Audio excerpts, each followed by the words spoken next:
Bonjour, j'espère que vous allez bien.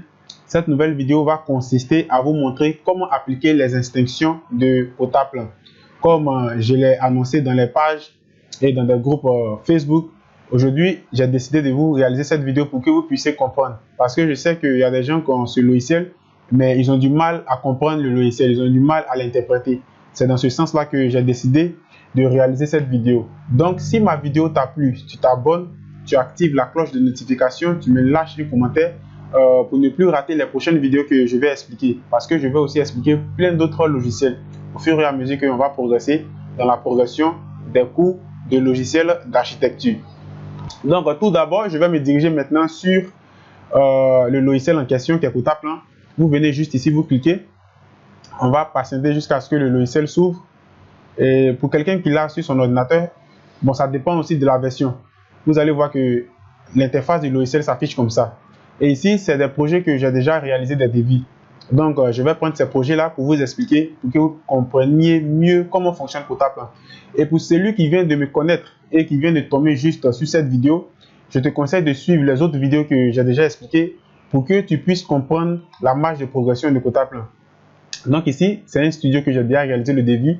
Je vais juste cliquer dessus et vous allez voir que l'image va apparaître ici. C'est-à-dire vous avez réalisé votre plan sur AutoCAD, vous l'avez imprimé et maintenant vous devez l'importer dans quota plein. Et maintenant, comment appliquer ces instructions-là sur quota plein? Pour ce faire, c'est très facile. Par exemple, tu veux connaître le nombre de peintures qu'il faut sur ton bâtiment. Un exemple terre à terre. Je vais venir soit dans périmètre ou soit dans surface. On va venir dans périmètre. Et lorsque vous appuyez dessus, vous allez voir instruction ici. Vous appuyez, vous allez voir choisir une instruction. Lorsque vous allez voir ça, vous allez voir générique, périmètre, générique. Ici, c'est les différents types de catégories des génériques. Quand il parle de générique, on parle de béton, maçonnerie, structure, isolation, toiture, peinture et beaucoup de choses. Calcul de coût. Par exemple, je vais prendre peinture. Ici, lorsque vous appuyez sur peinture, qu'est-ce que vous allez remarquer? On va mettre couche d'après, couche de la peinture, deux couches. Et en bas, ils vont mettre juste hauteur du mur, la hauteur de votre mur. Voilà. Vous devez juste saisir ça ici. Ici, je ne vais rien saisir, juste vous expliquer comment ça fonctionne. Ici, le nombre de couches que vous voulez, le nombre de couches d'après. Soit c'est une couche, soit c'est deux couches. Ici, c'est couche de peinture. Une couche, soit deux couches. Lorsque vous finissez de saisir l'information, vous avez juste à appuyer OK. Et vous allez voir que automatiquement, l'information que vous avez saisie va être ici. Ici, je n'ai rien appliqué. Juste vous montrer comment appliquer ces instructions. Voilà. Vous allez voir que automatiquement, une couche, deux couches, hauteur de peinture. Oui, excusez-moi, hauteur de mur, j'ai mis 0. Je n'ai pas défini d'hauteur de mur, juste pour vous expliquer. Maintenant, lorsque vous finissez cette opération et que vous voulez encore appliquer une autre instruction, vous venez juste ici, insérer une instruction.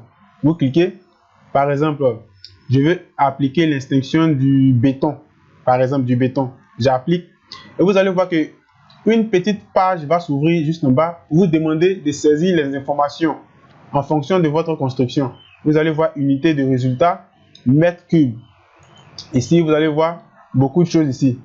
Et juste en bas, vous allez voir hauteur du mur, épaisseur du mur, rang, armature horizontale.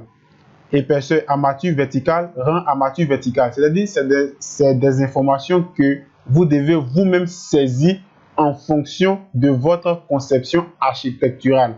L'idée de cette vidéo, c'est de vous montrer comment les appliquer. Et c'est ça que nous sommes en train de faire. Donc, lorsque vous finissez de les saisir, vous avez juste à appliquer OK. Et vous allez remarquer juste en bas ici que la catégorie, c'est la catégorie 3. C'est-à-dire vous avez sélectionné le béton. Et type d'utilisation, mur de béton. Lorsque vous avez fini de saisir vous-même votre information, vous appuyez OK. Au fur et à mesure, je vais encore insérer une autre instruction pour réaliser mon devis. J'appuie, je vais encore dans générique. Et cette fois-ci, je vais chercher quoi? Par exemple, maçonnerie. Vous allez voir ici que type de bloc, métrique, ça c'est au niveau de l'unité. Métrique signifie mètre. Vous allez voir format des blocs. Vous allez voir main d'œuvre. Vous allez voir hauteur à couvrir. Ancrage, épaisseur verticale. Ancrage, épaisseur horizontale. Donc c'est à vous maintenant de saisir vos informations. Vous allez voir toutes ces informations sont là. Lorsque vous finissez ça, vous allez voir aussi en haut ici catégorie, type, utilisation, maçonnerie en bloc. Lorsque vous finissez avec vous-même vos propres informations, vous appuyez OK. Au fur et à mesure, vous êtes en train de saisir votre élément. Si vous voyez que vous avez réalisé une erreur dans votre instruction, vous pouvez juste sélectionner et supprimer ça ici. Si ma vidéo t'a plu, tu t'abonnes et tu me lâches un commentaire et tu actives aussi la cloche de notification pour ne pas rater les prochaines vidéos que je vais expliquer, soit en Potaplan, soit en SketchUp, soit en Archicad, en Revit, en Lumion, en Bref en SketchUp, en tout cas en beaucoup de logiciels d'architecture. Donc sur ce, je vous dis à la prochaine pour une autre vidéo. Merci.